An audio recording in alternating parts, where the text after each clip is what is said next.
3, 2, 1. You ready? You're listening to the Real Pineapple Podcast Network.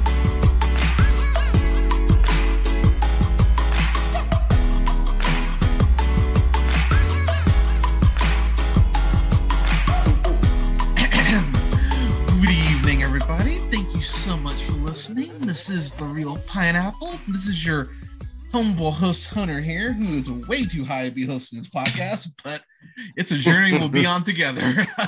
But I believe in honesty. But thank you so much for coming back for another review for our Halloween Real Spooky series. I've got two guests here who have been helping me review the Twilight films, which, God bless them, not all heroes wear capes. I've got Canda's favorite son. I've got Bradley. Bradley, how you doing, sir? Good, thank you. Hello. Say hello to the internets. But and then I've got from the Afternoon Tune, one of my favorite people, and one of the few people when they actually say their point of view on film, I don't immediately jump all over him. I've got Nick. Nick, how you doing?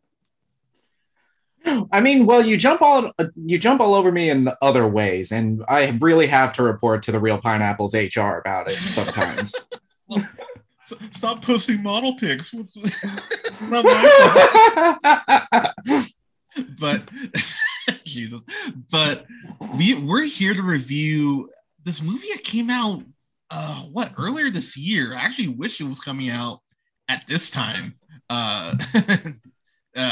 This time of the year, but it actually came out earlier this year. We're reviewing Werewolves Within, which I had no fucking idea was based on a video game, which is yes. Weird. Nothing about the marketing of this movie it indicates that it is based on any kind of video game. If you really look at the trailer, it looks more like they're going for something like Clue or something like Knives Out. Yeah, like it's a VR game, right? One that you play with people all around the world. Bleh. And it looks fine. The video game looks fine. I'm not going to knock the video game, but it's hard to accept that, this is the greatest movie ever based on a video game. Because, I don't know. The bar is really low. Yeah, so low. I mean, you're not wrong. It's one of those things. It's really weird because, watching this, I'm like, this shouldn't be there's no reason for this to be based on a video game. I think at the end of the day is probably the biggest, I don't even want to say issue, but kind of issue I have. But it's so Clue meets almost Shaun of the Dead, because a lot of the camera cuts feel very Edgar Wright-ish as far as transitions. I couldn't stop thinking about or Hot Fuzz. That's what I was thinking of. Pardon me. But in my mind, this is kind of like a director, Josh Rubin. He did another film previous to this called Scare Me, which starred Aya Cash. And that was very much a movie about just two people trapped in a cabin telling each other scary stories. But I think his bigger claim to fame is he was around during the early days of College Humor. Yes. And he would do those, this is you. And these are the X amount of people that you'll meet in college. Yeah, I actually had to look him up, and I remember going, "Oh yeah, I remember those sketches. Those were fun." And yeah, early College Humor is golden, I think. Yeah, and it was interesting to see. I mean, go figure. He's doing a movie with with fucking Sam Richardson, who I love that dude. Just to get that out of the way, I fucking love Sam Richardson. Yes, he is. Yeah, he is wonderful. In pretty much everything that he has appeared in this year, especially his small bit role in Ted Lasso. And so good. And I don't know about you guys, but I actually really liked his character in The Tomorrow War, even though he's criminally underutilized in that. He's the one thing pretty much in that movie that I went, man, I'm not wanting to just him and J.K. Simmons were actually the only things about that movie I really enjoyed. It should have just been about them. Yeah, it really should have. But I'm a big fan of Veep. I think Veep is a very underrated show, even though it got all the Emmy praise and everything. But it's still a very underrated show, in my opinion. But I was so happy to see him get a starring role. And in my opinion, knock it out of the park, because while it definitely has Clue vibes and, I would say mixture of Edgar Wright vibes, I definitely got some Blazing Saddles from this, as far as just like, oh man, he's the black dude around all these white people, and he has to solve this thing that he really shouldn't have to solve, let alone being his first fucking day, basically. And he's like, oh fuck, this is a bummer of a situation. And it actually, it's funny though. Like that setup alone is really funny, as far as if there is a werewolf or not. But it is one of these movies that the more I watched it, the more I enjoyed it. Yeah, same. I really enjoyed how much of a dark comedy it was, and how this movie, if you had to like nail down its tone, it is absolutely dark comedy, especially like with the opening of the movie. It opens on like this sinister, really like evil looking quote in the most sinister font, and then you realize who it's by. It's by like I think I have it right here in my notes. Listening is where love begins. Listening to ourselves, then our neighbors. And then it just drum beats and Mr. Rogers, which scared the shit out of me. I was like, oh my god, like what? But it had me rolling. But to your point, it goes ahead and starts off at this bit. This person gets dragged away by something we see off screen. We jump ahead 25.5 days later, specifically to Beaverfield, which sounds like a place where I would resident. but it's a small ass town. Hey, fuck. No warning. I know. But it's a small ass town with very, eccentric characters. And I think my big issue is that you don't get to know the townspeople enough to justify the film. But I'll be real, it was hard for me to keep some of their names straight. Oh, sure. Me too. It was hard to keep character names straight, but I think the actors, they all do such a great job of making these people so eccentric and so much larger than life that even if you don't get the names of the characters, you still this is this person, this is that person. I don't disagree. It was just something I was like, I wish I had, I wish I was able to keep them straight a little more. But long story short, he goes ahead and shows up at this town. He's on a break from his girlfriend. I think her name was Charlotte, I want to say. Doesn't really matter. But Finn goes ahead, comes in this town, goes ahead and befriends Cecily Moore, who's played by I'm gonna butcher this, but Melania Van Traub. Milana Vaintrub, I think is how you pronounce her name. Thank you. And you all know her as the AT&T girl. Yeah. And, or what we would have gotten Squirrel Girl if not for that dickhead Ike Perlmutter. She does the voice of Squirrel Girl in the Marvel series, like ones of thousands of Marvel series. We could have gotten it on we almost got it in live action. Yeah, I would have been very happy with that. And I think she's fantastic, has the comedic timing, that kind of quirky dork, because Doreen is very confident, and from afar you'd be like, oh, look at that dorky girl over there with the big squirrel tail, that's weird. And then meeting her, she becomes bigger than she is outwardly, because she's such a fantastic character. I'm so annoyed that they don't know how to adapt that with this casting. I agree with you 1,000%. If they can get a talking raccoon to get over, they can get Squirrel Girl over. Right? Exactly. It shouldn't be that hard. And also they made us give a shit about a talking raccoon and a tree. Yeah, I mean, and I will say, whenever I think of nuts, she does immediately come to mind. But that's neither. Hey, bonk, no horny. But her comedic timing in this, her and Finn's friendship. I mean, spoilers, because we have to get in spoilers. The moment I saw them together, I just went, fuck, I kind of know where we're going, but the journey will be fun. And the journey is incredibly fun, but it just sucks because as soon as you see her, and I realized, man, I'm falling in love with her, kind of like Bruce Wayne. Whenever he falls, quote, in love, he's like, oh man, they might be working for quarter owls or whatever. It's like, fuck, she's probably the werewolf because I like her so much. And yeah, go figure she is. Yeah, and the thing that works so well about it is that when it is revealed that she is in fact a werewolf, her performance still works both ways. It does. And I think it's kind of this is probably like a really rewarding movie to rewatch, because then you can see all the little ticks and the hints that they're dropping throughout, because I don't think the reveal comes out of nowhere. I agree with you 1,000%. Well, the reveal still works even when you know what it is. This is a very rewatchable movie, because her revealing herself in the way that she does and then explaining her plan is very cruel, mean-spirited, and Finn Wheeler, the character played by Sam Richardson, is a positive guy, but it's an attack at humanity that's very much, ooh, she got us. Like, her plan is, oh no, I plant paranoia and rumors in a town, and then y'all just kill each other, and then I feast. Like, oh, yeah, and then I got us sound like the bad guys. Yeah, and then I got food till like next winter.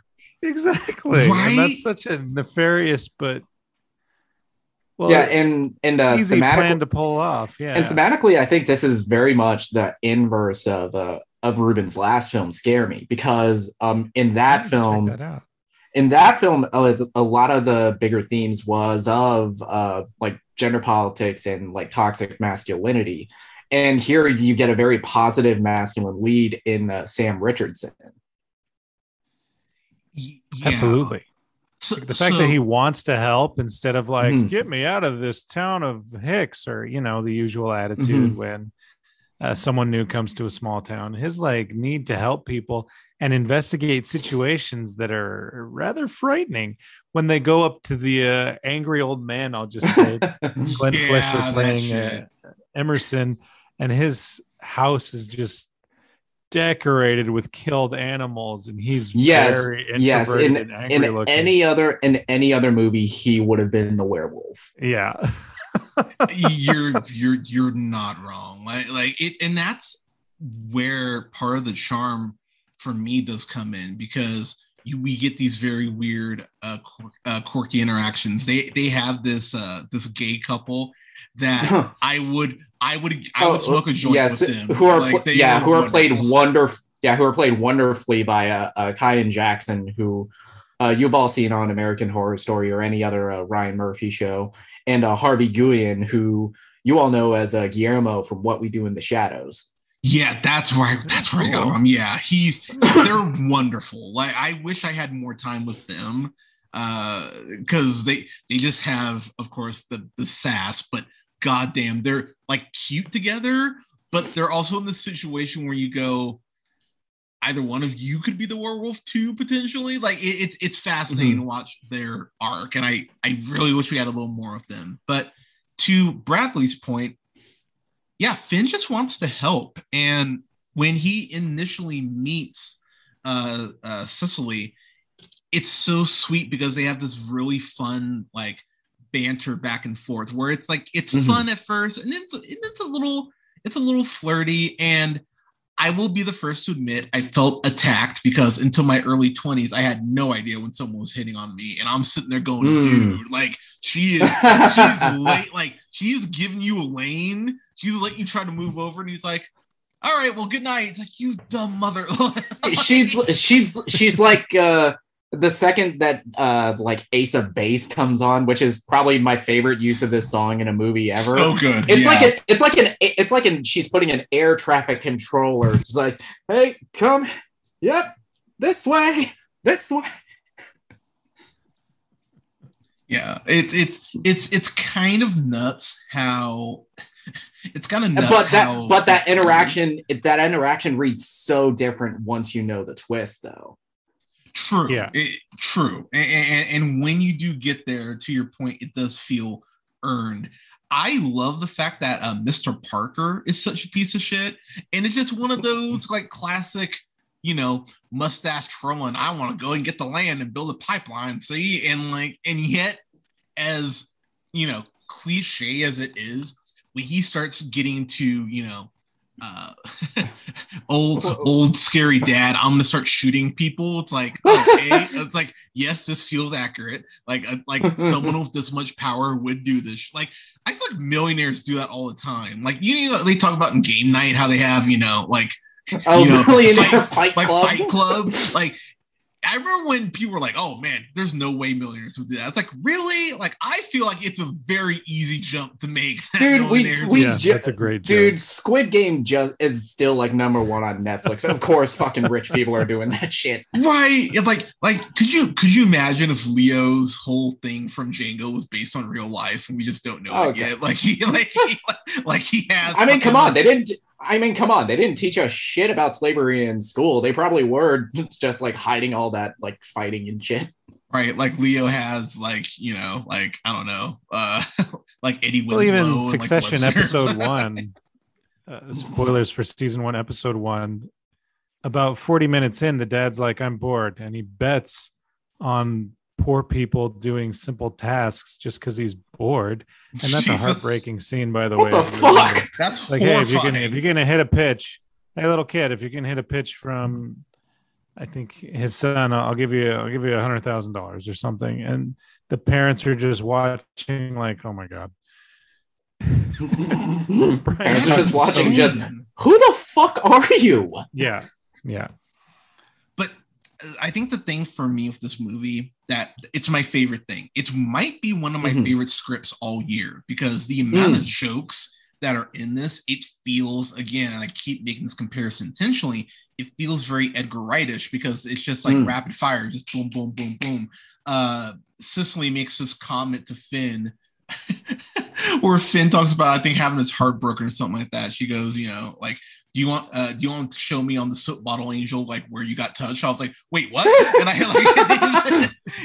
ended up having to rewind it because I was laughing so hard. I was like, oh, that was a quick little like little thing there. I appreciate that. And it's kind of amazing how many comments there are like that, especially once they get to the hotel and we have all of our players very similar to Clue, kind of all in that one space. They have the one doctor in here, Dr. I can't think of it, Dr. Ellis, that's it. And there's this point where they're talking about the potential of there being a werewolf, and she pops up behind someone really slow, like she's like a creaking door. And that it's such a great sight gag. I was like, whoa, shit. And even everyone in the frame is like, what the fuck, doctor? And it's like, there's so many moments like that where you go, oh, I didn't expect that in any way, shape, or form. And you actually give me a lot more than I thought you would. Plus this budget couldn't have been high. Like, it feels like a small movie, and I'm not mean that as a knock, but like they definitely maximize their sources, like given their budget.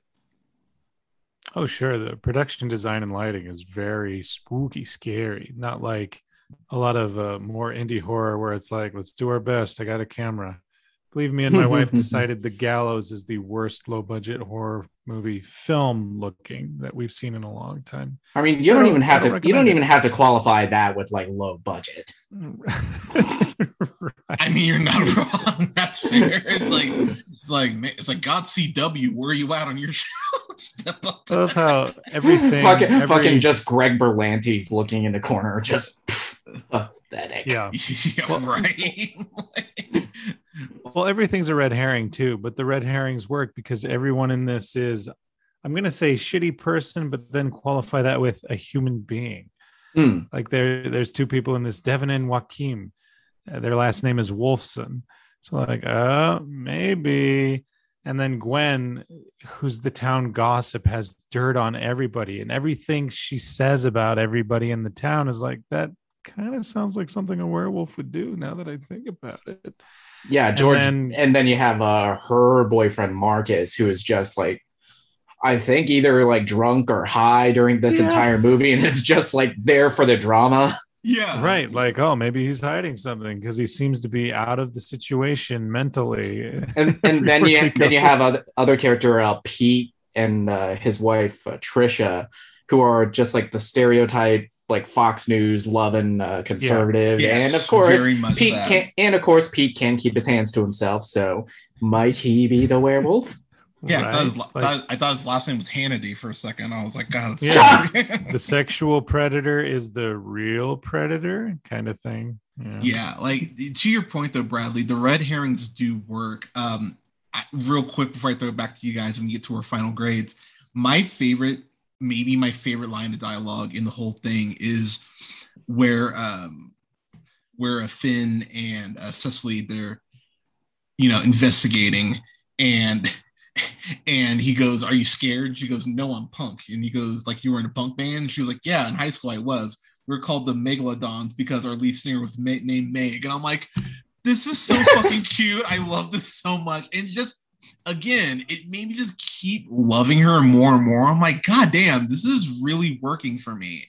And again, when you get to the end of the film, and it really is about Finn having the confidence to be himself, as cliche as that is, but also to be, like strong, independent partner too.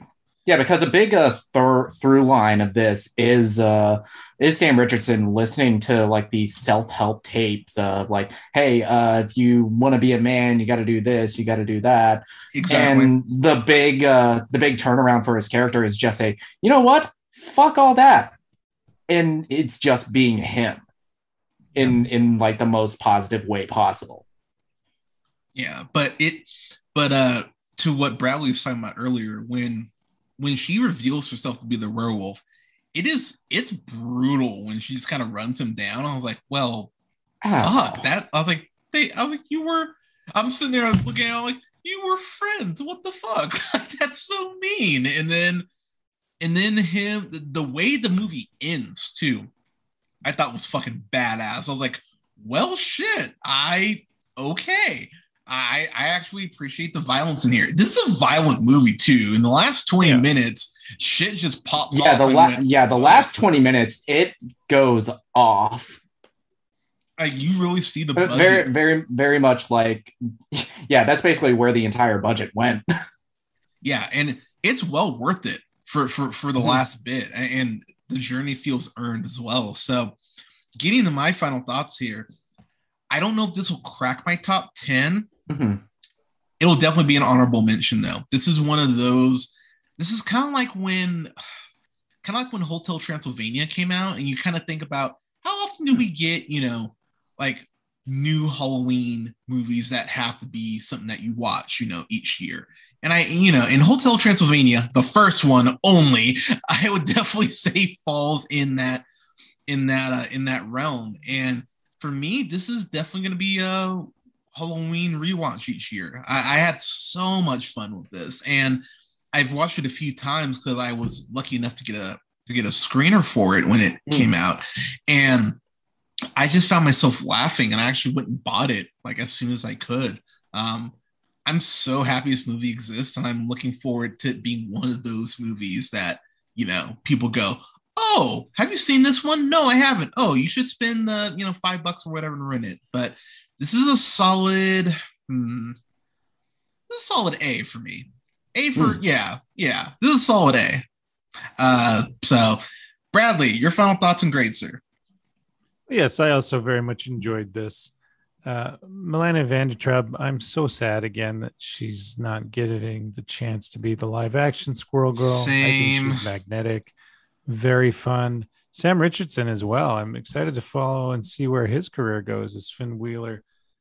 I love these films that deconstruct and reconstruct the myths that we have.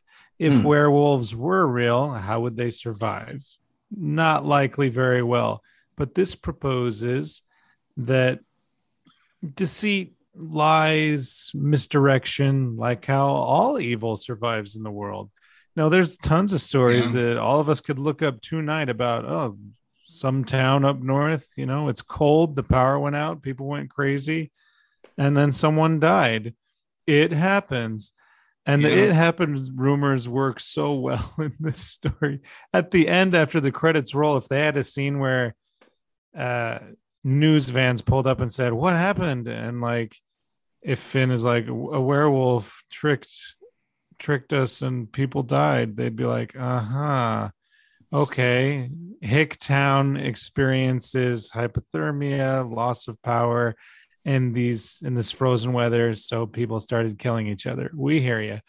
And that's just such a cool evil undercover method for me. And the little knickknacks all around as well. Like there's this crocheted wolf, with a needle through it that's being used to promote this film. I love that. I hope I'm able to either buy that or convince one of my crafty friends or my crafty spouse to like knit that up for me, because it's wonderful.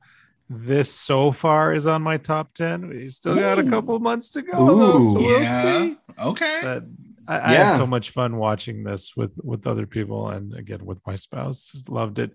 In closing, when Finn was like complaining about his ex, and like you guys pointed out, when Cecily, the character played by Milana, puts on Ace of Base and takes off her UPS jacket, my wife right away was like, woo, well, he's not going to be complaining about his ex for long. Damn. And what a wonderful, fun, scary, violent, just my favorite kind of horror comedy. So yeah, I'm giving it an A as well. Nice. Before I get to Nick and your final thoughts, the writer Mishna Wolf, who really this is her first movie that she's written. What? And that's crazy. And brava, because goddamn, like, you know, knocked it out of the park. But the whole time as I'm watching it, and I'd love to ask her this, it felt like the monsters would do on Maple Street had a really profound effect on her, because that's what this really is, but it just happens to be a werewolf instead of just paranoia. And I love the way that this feels Twilight Zone-ish. And when you, to your point again, Bradley, when she lays out the explanation, you go, fuck, they did kind of do this themselves, didn't they? Like, the werewolf is kind of happened to be there, but when she lays out how she kind of scoped out the town, it's like, yeah, humanity would do this shit. Actually, humanity does do this shit. Like, we're kind of doing it now, actually, with the vaccines and everything. Like, oh, fuck. Like, oh, that's so unfortunately correct. And yeah, it hits a little harder because of that. But yeah, awesome that you're giving it an A. Nick, your final thoughts and grades, sir. Yeah, this movie, I fucking adore this movie. Just besides all of the comedic performances that work so well, the dialogue that is so like whip smart and fast. I had to rewind it like several times to get like some of the best lines for my notes, especially like when in that initial scene where Sam Richardson and Milana Weintraub are like hanging out, and he's like describing their relationship, and it finally dawns on him, oh, we're broken up, aren't we? Yeah, I love that. The performances I think are all fantastic, especially just how much legwork Mishna Wolf does with the misdirection, because it works so well. And even when I rewatched it the second time, knowing the twist, all of the like little red herrings still got to me. I was like, wait, could that still work? Could that still work? And to go back to your point, the feeling about when Cecily's character lays it all out about how she was doing this, about the misdirection, it reads so well and hits so hard, especially given the last year we've had with the pandemic and how just vitriolic all the dialogue about like masks and fucking vaccines are. This movie is fucking wonderful. And outside of a few blind spots that I still have with my lists, this will most likely end up in my top 10 this year. I give it an A as well. An A or 9 out of 10 potential phone calls Josh Rubin's gonna get from Kevin Feige. Yeah, oh, you know that DC or Marvel call is coming too, man. Like they'll yeah. Like that's the funny, and we've talked about this off mic, but Bradley's been a big component of. It's amazing how these indie, actors and actresses come up and they do something like like Lady Bird, or because Ronan, her time's around the corner. She will be cast as someone in the next 5 years. Like it's all but a fucking guarantee. It's just a matter of which, if she goes with DC, if she goes with Marvel. But it's crazy how these young actors and actresses come up, and then it's like, oh, they did the indie movie. All right, well, let's get them in the franchise. Like, you can't ride that indie cred forever. Yeah, John Watts, he did Cop Car, and now he's like the guy who's running Phase 4 of Marvel. Yeah, and God, Cop Car is a fucking great movie too. Man, I love that movie. Actually, I don't own that. I should own Cop Car. I can't find that right now. But everyone, Werewolves Within, seriously, watch it, support it, because I don't know if you could do a sequel to it, but you could probably carry on the adventures of Finn. Like I'd watch that. I'd watch another movie with Finn. It's just it's just like what Brian Johnson's doing with Knives Out. You just get like this Finn doing another fucking supernatural mystery. Yeah, I love it. That's a great idea. Yeah, like it's Knives Out but dipped in chocolate. Like, you know, wow, that donut hole line hits so different now. It's a donut hole in a donut hole. Also, last thing I'll say real quick, it makes or Beaver where the Beaverville, Beavertown, whatever, it makes that place look fucking cold as shit. Like just watching the movie, I was getting cold. I was like, oh, that sucks. like that looks miserable. I would not want to be there right now. So yeah, credit there. But gentlemen, thank you so much for being on. I appreciate you both. Werewolves Within. Everyone, have you watched it? What did you think of it? Go ahead and let us know in the comments. You can follow yours truly on the Twitter at @JHunterRealPineapple. You can hear me talking shit about Grace Randolph right now. You can go ahead. As you should. Because she's terrible. Dogs can talk to aliens. See, I made something up. Sorry, I have a source that says, see, I'm Grace Randolph. Anyway. Watch, someone's gonna be like, fuck you, Hunter. Grace Randolph's wonderful. But you can find and to that I say he's gonna restore the Snyderverse, Hunter. I just to that dude. Grace Randolph is not gonna fuck you. Right. Whoa. I mean, probably not. Maybe. I don't know. That's just crazy that you would listen to someone with that hope. Oh my gosh, do I have listeners like that? I'm kind of flattered now.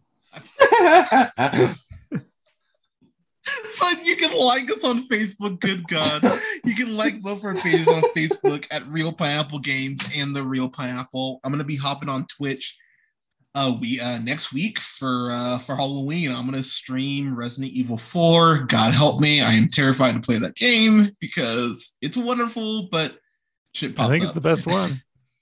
I agree, especially after, because God, they followed that up with Resident Evil 5, and that does not make me happy. Like, oh, you want to shoot a bunch of black people? Hell yeah, cool.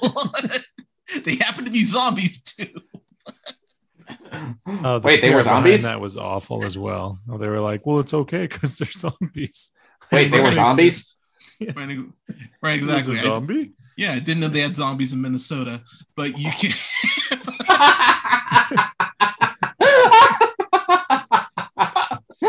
I'll hear about that. You can find me on Twitch at twitch.tv/JHunterRealPineapple, and you can listen to us, subscribe wherever you listen to podcasts. We will have reviews up here for Dune this weekend. I have never seen Dune. I'm really curious to see it and to see if it's good or not. We'll see. But I'm going to be watching, reviewing that this weekend, as well as Halloween Kills. Finally get that out for y'all, as well as a review for Scream and Jennifer's Body, along with a few other things as we get closer to Halloween. But everyone, please stay safe out there. Take care of each other. Wear your mask. Get your COVID shot. Afternoon Tune, by the way. Nick, tell everyone where they can find you. All right, you can follow the show on YouTube, youtube.com/The Afternoon Tune, on Twitter and Instagram at The Afternoon Tune. You can watch our stream live every Friday and Saturday around 8 p.m. Central Standard Time, twitch.tv/Afternoon Tune. And Bradley, where can the people find you? I contribute to oneofus.net, mostly on the Screener Squad reviews. And I'm also on Twitter at Bradley of Martin. There's no E in Bradley. And that's also my Letterboxd handle, which I'm on Letterboxd now. Yeah, I gotta get back on. Oh yeah, you can find me on Letterboxd. Technically, I need to actually start using my Letterboxd again. You can find me at Black Shazam because that's just something I've been using that since Shazam came out. I just don't want to change it. So. yeah. Speaking of, I need to get on Letterboxd. You can find me on there, Night and Day Nick. That's NIGHT, the letter N, DAY Nick. Boom. See? All right, cool. You're welcome, Letterboxd, for the free. You're welcome. You're welcome, Letterboxd. Pay us. Right, I know. Come on. You know you want to, but that'd be nice. Is that a possibility?